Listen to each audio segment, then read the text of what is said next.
নমস্কাৰ আশা কৰোঁ আপোনালোক সকলো ভালে আছে আজিৰ ভিডিঅ'টো তিনিটা পাৰ্ট আছে প্ৰথম পাৰ্টত অসমৰ এবিধ উৎকৃষ্ট বনৌষধিৰ ঔষধি গুণ আৰু ঘৰুৱা দিহাৰ কথা জনাম সেকেন্ড পাৰ্টত পাঁচটা ইম্পৰ্টেন্ট হেল্থ টিপছ দিম আৰু থাৰ্ড পাৰ্টত পাঁচটা ইম্পৰ্টেন্ট স্কিন কেয়াৰ টিপছ দিম গতিকে সম্পূৰ্ণ ভিডিঅ'টো চাব কাৰণ ভিডিঅ'টো হৈছে ইনফৰ্মেটিভ ভিডিঅ' আপোনালোকৰ কামত আহিব আৰু যদি ভাল পায় প্লিজ শ্বেয়াৰ কৰিব যাতে আপোনাৰ লগতে আন 10 জনৰ সহায় হয় প্ৰথমতে জানো আহক এই উৎকৃষ্ট বনৌষধিবিধ কি আৰু কি কাৰণে উপকাৰী অসমৰ গাঁৱে ভূঞে অতি সহজতে পোৱা এই বনৌষধিবিধৰ নাম হৈছে শুহনি বন যাক ইংৰাজীত কোৱা হয় টুথ এগ প্লান্ট আৰু অসমৰ বিভিন্ন ঠাইত এই বনৌষধিবিধক মাৰ্চাং বুলিও কোৱা হয় আৰু এই বনৌষধিবিধৰ ভিডিঅ'টো পঠাইছে মোৰ এগৰাকী ছাবস্ক্ৰাইবাৰে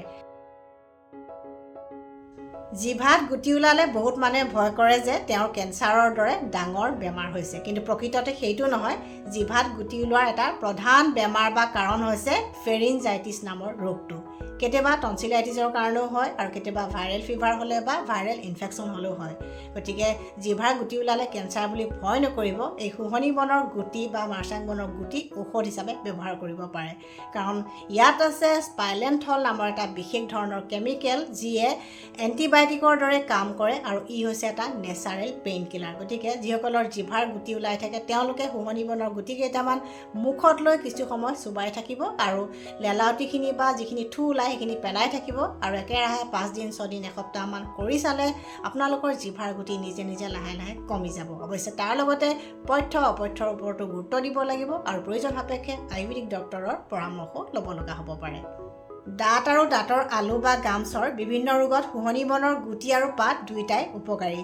যাৰ গাম ব্লিডিঙৰ সমস্যা আছে অৰ্থাৎ যাৰ দাঁতৰ আলুৰ পৰা তেজ ওলায় যাৰ দাঁতত কেভিটি হৈছে অৰ্থাৎ যাৰ দাঁত পোকে খাইছে তেওঁলোকে শুহনি বনৰ গুটি চুবাই থাকিলেও যথেষ্ট ভাল ৰিজাল্ট পায় নাইবা শুহনি বনৰ গুটি আৰু পাত একেলগে খুন্দি পানীত উতলাই সেই পানীখিনি সেকন্ডেৰে সেকি লৈ গাৰ্গল হিচাপে নিয়মীয়াকৈ যদি ব্যৱহাৰ কৰে তেতিয়া যথেষ্ট ভাল ৰিজাল্ট পায় বা যিসকলৰ পায়ৰিয়াৰ সমস্যা আছে অৰ্থাৎ দাঁতৰ আলুৰ পৰা পুজ ওলাই তেজ ওলাই তেওঁলোকে এটা কাম কৰিব পাৰে শুহনি বনৰ গুটি আৰু পাত শুকুৱাই লৈ গুড়ি কৰি বটলত ভৰাই থ'ব তাৰে আধা চামুচমান গুড়ি অলপমান মিঠাতেল দি দাঁতৰ আলু বা গামছত লাহে লাহে মাছাজ কৰিব আৰু নিয়মীয়াকৈ এই দিহাটো কৰি চালে পায়ৰিয়াৰ সমস্যাত যথেষ্ট ভাল ৰিজাল্ট পোৱা যায় সাইনাসাইটিছৰ বাবে হোৱা মূৰৰ বিষত শুহনি বনৰ গুটি আৰু পাত দুইটাই উপকাৰী কাৰণ ইয়াৰ বিষনাশক গুণ আছে শুহনি বনৰ গুটি আৰু পাত অলপমান ভালদৰে খুন্দি লৈ পেষ্ট বনাই কপালত 15 মিনিটমান সময় নিয়মীয়াকৈ লেপ বা ভৰণ হিচাপে দিলে সাইনাসাইটিছৰ বাবে হোৱা মূৰৰ বিষত যথেষ্ট আৰাম পোৱা যায় চৰ্দি কাহ ডিঙিৰ বিষ ডিঙিৰ খচখচনি মুখৰ ভিতৰত হোৱা ঘাঁ এনেকুৱা ধৰণৰ বেমাৰবিলাকত শুহনি বনৰ গুটি আৰু পাত খুন্দি লৈ সিজাই সেই পানীখিনিৰে গাৰ্গল বা কুলিকুলি নিয়মীয়াকৈ কৰিলেও যথেষ্ট আৰাম পোৱা যায় বা ভাল ৰিজাল্ট পোৱা যায় অৱশ্যে তাৰ লগতে সঠিক খাদ্যাভ্যাস আৰু প্ৰয়োজন সাপেক্ষে আয়ুৰ্বেদিক চিকিৎসাও দৰকাৰ হ'ব পাৰে খৰ খজুৱতি ছালৰ ফাংগাল ইনফেকশ্যন বা ভেঁকুৰৰ সংক্ৰমণ যিসকল ব্যক্তিৰ আছে তেওঁলোকে শুহনি বনৰ গুটি আৰু পাত একেলগে খুন্দি পেষ্ট বনাই আক্ৰান্ত অংশত নিয়মীয়াকৈ কিছুদিন লগালেও যথেষ্ট সুফল পাব অৱশ্যে তাৰ লগতে ৰাতি তেওঁলোকে এটা দিহা কৰি চাব পাৰে এচামুচ নাৰিকল তেলৰ লগত এডোখৰ বা অকণমান খোৱা কৰ্পূৰ বা কেম্ফৰৰ গুড়ি মিহলাই আক্ৰান্ত অংশত নিয়মীয়াকৈ কিছুদিন লগাওক আৰু আপোনালোকে এই দিহা দুইটা যদি একেলগে কৰে নিশ্চয় ভাল ৰিজাল্ট পাব এতিয়া আহোঁ ভিডিঅ'টোৰ ছেকেণ্ড পাৰ্টলৈ য'ত মই 5টা হেল্থ টিপছ শ্বেয়াৰ কৰিম যদি আপোনাৰ ভাত খোৱাৰ পিছত বা কিবা খোৱাৰ পিছত টেঙা উগাৰ আহে বুকুখন জ্বলা-পোৰা কৰে বা পেটটো ফুলি থকা যেন লাগে তেতিয়াহ'লে আপুনি ভাত খোৱাৰ আধা ঘণ্টামানৰ আগত সদায় এডোখৰ আদাৰ লগত ক'লা নিমখ নিয়মীয়াকৈ খোৱাৰ অভ্যাস কৰক আৰু ভাত খোৱাৰ পিছত এচামুচ কেঁচা চফ গুটি অকণমান তাল মিশ্ৰি দি নিয়মীয়াকৈ খোৱাৰ অভ্যাস কৰক আৰু ৰাতি শোৱাৰ সময়ত 5টামান কিচমিচ ভালদৰে ধুই এগিলাচ পানী তিয়াই ৰাখি ৰাতিপুৱা খালী পেটত কিচমিচ কেইটা পানী গিলাচৰ সৈতে চুবাই নিয়মীয়াকৈ খাওক এইদৰে এমাহমান কৰি চাওকচোন আপোনাৰ সমস্যাখিনি নিশ্চয় কমি যাব আপুনি যদি ফেটি লিভাৰৰ সমস্যাত ভুগি আছে বা আপোনাৰ যদি কিবা লিভাৰৰ ট্ৰাবল আছে তেন্তে ৰাতিপুৱা খালী পেটত 5 খিলা বা 6 খিলা নৰসিংহৰ পাত এগিলাচ পানীৰ লগত চুবাই নিয়মীয়াকৈ খাব পাৰে বা কেতিয়াবা 4-5 খিলামান তুলসী পাতো খাব পাৰে আৰু কেতিয়াবা 10 দিন 15 দিনৰ মূৰত 1 খিলা বা 2 খিলা চিৰতা বা কালমেঘৰ পাত খাব পাৰে আৰু লাঞ্চ কৰাৰ এঘণ্টামানৰ আগত বন আমলখি বা ভুঁই আমলখিৰ বনৌষধি চাহ খাব পাৰে আৰু লাঞ্চ টাইমত সদায় পদিনা আৰু ধনিয়াৰ চাটনি খোৱাৰ অভ্যাস কৰিব পাৰে কিন্তু তাৰ লগতে সঠিক খাদ্যাভ্যাস আৰু শাৰীৰিক পৰিশ্ৰমৰ দৰকাৰ বিশেষকৈ মিঠাই চেনি ময়দাৰ বস্তু ৰিফাইন তেল চৰ্বিযুক্ত খাদ্য ফাষ্ট ফুড এইবিলাক কমাই খাব লাগিব আৰু ৰেগুলাৰ আধা ঘণ্টামান খোজকাঢ়িব লাগিব আৰু এক্টিভ হৈ থাকিব লাগিব যিকোনো ধৰণৰ শাৰীৰিক পৰিশ্ৰম কৰি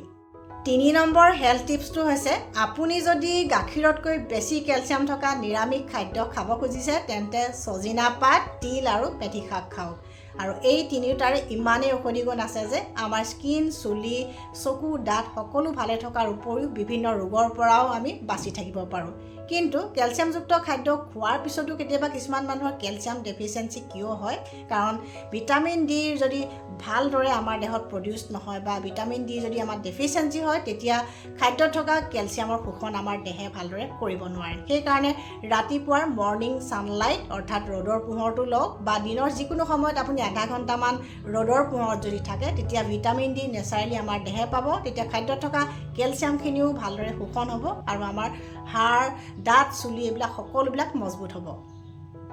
আপোনাৰ তেজত যদি ইউৰিক এচিডৰ পৰিমাণ বাঢ়ি আছে তেন্তে ৰাতিপুৱা খালী পেটত এচামুচ বা 2 চামুচ কেঁচা ভেদাইলতাৰ ৰস এগিলাচ পানীৰ লগত মিহলাই নিয়মীয়াকৈ খোৱাৰ অভ্যাস কৰক আৰু কলপচলাৰ ছিজনত কলপচলাৰ আঞ্জা নিয়মীয়াকৈ খাওক 10 দিন 15 দিনৰ মূৰে মূৰে কলাখাৰ দিয়া যিকোনো ব্যঞ্জন খাব পাৰে আৰু পুনৰনৱা এল'ভেৰা এনেকুৱা বনৌষধিবিলাকো মাজে মাজে খাবলৈ লওক নিমখ কমাই খাওক পিউৰিনযুক্ত খাদ্য যেনে ৰঙালাও বিট উৰহি এনেকুৱা বস্তুবিলাকো কমাই খাওক আৰু আমিষ খাদ্য কমাই খাওক মাংস মাছ আৰু মাছৰুম এইবিলাকো কমাই খাওক কিন্তু তাৰ লগতে সঠিক শাৰীৰিক পৰিশ্ৰমো কৰিব লাগিব অৰ্থাৎ ৰেগুলাৰ এক্সাৰচাইজ কৰাটো গুৰুত্ব দিব লাগিব 5 নম্বৰ হেল্থ টিপছটো হৈছে বতৰ পৰিৱৰ্তনৰ ফলত হোৱা বেমাৰবিলাকৰ পৰা যদি বাচি থাকিব খুজিছে তেন্তে 3 বিধ খাদ্য খোৱাত গুৰুত্ব দিয়ক 1 নম্বৰ খাদ্যবিধ হৈছে ভিটামিন চি যুক্ত খাদ্য নেমু টেঙা কমলা টেঙা আৰু আমলখিত আছে প্ৰচুৰ পৰিমাণে ভিটামিন চি ইয়াৰ উপৰিও সেউজীয়া আৰু ৰঙীন শাক-পাচলিবিলাকত ভিটামিন চি থাকে গতিকে ভিটামিন চি যুক্ত খাদ্য খালে আৰ্টিফিচিয়েল ভিটামিন সাপ্লিমেন্ট কিনি নাখালেও হ'ল 2 নম্বৰ খাদ্যবিধ হৈছে নিমপাত তিতা কেৰেলা তিতা বাহেক আদি তিতা খাদ্য এসপ্তাহ 10 দিন মানৰ মূৰে মূৰে এনেকুৱা তিতা খাদ্যবোৰ খাই থাকিলে কফৰ সমস্যা নহয় ছালৰ সমস্যা নহয় বা সিজনেল বেমাৰবিলাকৰ পৰা নেচাৰেলি বাচি থাকিব পৰা যায় কাৰণ তিতাই নেচাৰেল ব্লাড পিউৰিফায়াৰ হিচাপে কাম কৰে আৰু আমাৰ লাংছ ক্লিয়াৰ কৰে ঠিক তেনেকৈ 15 দিন মানৰ মূৰে মূৰে খাৰ দিয়া ব্যঞ্জনো খাব লাগে খাৰে ব্লাড পিউৰিফায়াৰ হিচাপে কাম কৰে কফৰ সমস্যা ভাল কৰে গতিকে সকলো সমস্যা দূৰ কৰিবলৈ এই 3 বিধ খাদ্য খোৱাত গুৰুত্ব দিয়ক এতিয়া আহোঁ ভিডিঅ'টোৰ 3 নম্বৰ পাৰ্টলৈ য'ত মই 5টা স্কিন কেয়াৰ টিপছ শ্বেয়াৰ কৰিম প্ৰথম টিপছটো হৈছে আপুনি যদি আপোনাৰ স্কিনৰ কাৰণে নতুন এটা প্ৰডাক্ট কিনিব খুজিছে তেন্তে এটা কথা কিন্তু মন কৰিব লাগিব প্ৰডাক্টটো যাতে বেছি গোন্ধ থকা নহয় বেছি ৰং থকা নহয় আৰু তাত যাতে লিনলিক এচিড নাথাকে কাৰণ এই তিনিটা থাকিলে স্কিনত এলাৰ্জি কৰাৰ সম্ভাৱনা থাকে আৰু প্ৰডাক্টটো আপোনাৰ স্কিনত হয়তো সুট নকৰিব পাৰে যিসকলৰ স্কিনখন সেনজিটিভ হয় তেওঁলোকে এনেকুৱা ধৰণৰ কথাবোৰ মন কৰাটো বিশেষভাৱে দৰকাৰ আৰু আটাইতকৈ ভাল অপচন হৈছে অৰ্গেনিক প্ৰডাক্ট কিনাটো য'ত কেমিকেল নাথাকে 2 নম্বৰ স্কিন কেয়াৰ টিপছটো সেইসকল ব্যক্তিৰ কাৰণে যাৰ স্কিনখন ড্ৰাই আৰু সেনজিটিভ হয় তেওঁলোকৰ কাৰণে আটাইতকৈ ভাল ময়শ্চাৰাইজাৰ হৈছে ভাৰ্জিন কোকোনাট অইল বা ভাৰ্জিন অলিভ অইল এই দুইটা তেলেই স্কিনৰ কাৰণে ইমান ভাল কাৰণ দুইটা সোনকালে এবজৰ্ব হয় ষ্টিকি নালাগে বা বেছি আঠা নহয় তেলেতীয়া নহয় আৰু ছালৰ ক'লা দাগৰ সমস্যা বা হাইপাৰ পিগমেণ্টেশ্যনো দূৰ কৰে ছালত কোনো এলাৰ্জি নকৰে গতিকে ৰাতিপুৱা গা ধুই অহাৰ পিছত বা ৰাতিপুৱা মুখখন ধোৱাৰ পিছত ভাৰ্জিন কোকোনাট অইল বা ভাৰ্জিন অলিভ অইল লগাব পাৰি আৰু ৰাতি শোৱাৰ সময়ত মুখখন ধুই একেধৰণে লগাব পাৰি আৰু এইদৰে ময়শ্চাৰাইজাৰ নিচিনাকৈ ব্যৱহাৰ কৰিলে যথেষ্ট ভাল ৰিজাল্ট পোৱা যায় আৰু ছান প্ৰটেকশ্যন থকাৰ কাৰণে ছানবাৰ্ণৰ সমস্যা নহয় বা হাইপাৰ পিগমেণ্টেশ্যন নহয় গতিকে এই দুইটা তেল ড্ৰাই স্কিন আৰু সেনজিটিভ স্কিনৰ কাৰণে আটাইতকৈ ভাল 3 নম্বৰ স্কিন কেয়াৰ টিপছটো হৈছে আপুনি যদি এখন ধুনীয়া স্কিনৰ গৰাকী হ'ব খোজে তেন্তে সপ্তাহত এদিন বা 2 দিন ঘৰতে প্ৰস্তুত কৰা কিছুমান ফেচ মাস্ক ব্যৱহাৰ কৰক আপোনাৰ স্কিনখন যদি অইলি হয় তেন্তে তিয়ঁহ আলু আদিৰ পৰা প্ৰস্তুত কৰা ফেচ মাস্ক ব্যৱহাৰ কৰক আৰু আপোনাৰ স্কিনখন যদি ড্ৰাই হয় বা নৰ্মেল স্কিন হয় তেন্তে পকা অমিতাৰ লগত মৌজোল দি বা পকা কলৰ লগত মৌজোল দি ফেচ মাস্ক হিচাপে আপোনালোকে সপ্তাহত এদিন বা 2 দিনকৈ ব্যৱহাৰ কৰি চাওক নিশ্চয় আপোনাৰ স্কিনখন গ্লোয়িং হ'ব 4 নম্বৰ স্কিন কেয়াৰ টিপছটো হৈছে মাহেকত 2 দিন বা 3 দিন আমি আমাৰ স্কিনখন নেচাৰেলি এক্সফলিয়েট কৰিব লাগে কাৰণ আমাৰ স্কিনত জমা হোৱা মৃতকোষ বা ডেড স্কিন চেলৰ লেয়াৰবিলাক যদি আমি এক্সফলিয়েট নকৰোঁ বা দূৰ নকৰোঁ তেতিয়া আমাৰ স্কিনৰ উজ্জ্বলতা হেৰাই যায় স্কিনখন ডাল হয় আৰু প্ৰাকৃতিক উপায়েৰে যদি আপুনি স্কিনখন এক্সফলিয়েট কৰিব খোজে তেন্তে যিসকলৰ স্কিনখন অইলি হয় তেওঁলোকে দৈৰ লগত বেচন আৰু হালধিৰ গুড়ি মিশ্ৰণটো ফেচ স্ক্ৰাব হিচাপে মাজে সময়ে ব্যৱহাৰ কৰিব পাৰে আৰু যাৰ স্কিনখন ড্ৰাই হয় তেওঁলোকে দৈৰ লগত ওটছৰ গুড়ি আৰু মৌজোল মিহলাই ফেচ স্ক্ৰাব হিচাপে ব্যৱহাৰ কৰিব পাৰে এইদৰে ব্যৱহাৰ কৰি থাকিলে ছালৰ হেৰুৱা উজ্জ্বলতা ঘূৰি আহে 5 নম্বৰ স্কিন কেয়াৰ টিপছটো হৈছে আটাইতকৈ ইম্পৰ্টেণ্ট টিপছ আৰু এইটোৱে আমি বেছিকৈ অৱহেলা কৰোঁ